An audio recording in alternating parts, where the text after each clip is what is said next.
ibababad ko siya ng buong magdamag.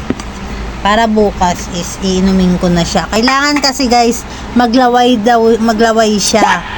Maglaway muna yung okra. Kailangan maglaway.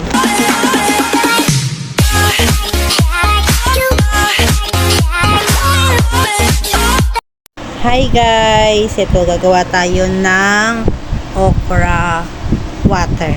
Parang insulin siya guys. Kasi nga 'di ba mataas yung aking sugar. Kaya gagawa tayo. Ito guys, yung mga kailangan natin, okra, tapos baso na may tubig. Yan. Hindi ko siya pinuno kasi mamaya pag nilagay ko to baka mapuno siya. Diba? Ayan. Ayusin ko lang to guys, hatiin ko lang muna. Ito na guys, hatiin ko na siya. Tatanggalin ko yung pinakaganto niya at itong pinaka tulis. Ayan.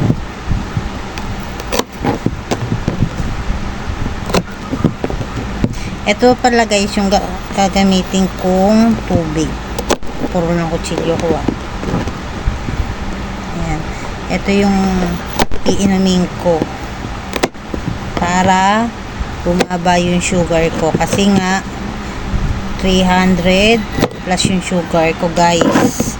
Ngayon guys, nahati ko na yung pinakadulo, yung magkabilang dulo. Hatiin ko siya sa tatlo or dalawa. Ayan. Pwede daw ito isapaw din sa kanin, pero ako madalas sinasapaw ko ito guys sa kanin kasi masarap yun.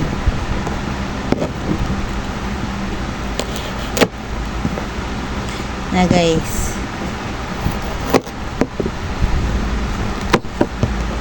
naghahanap ako ng serpentina, kaya lang yung member ko sa 4-piece naubusan na siya nun.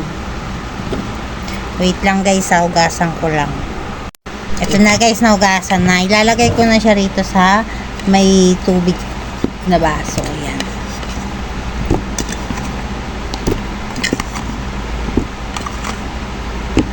Tapos bababad ko siya ng buong magdamag.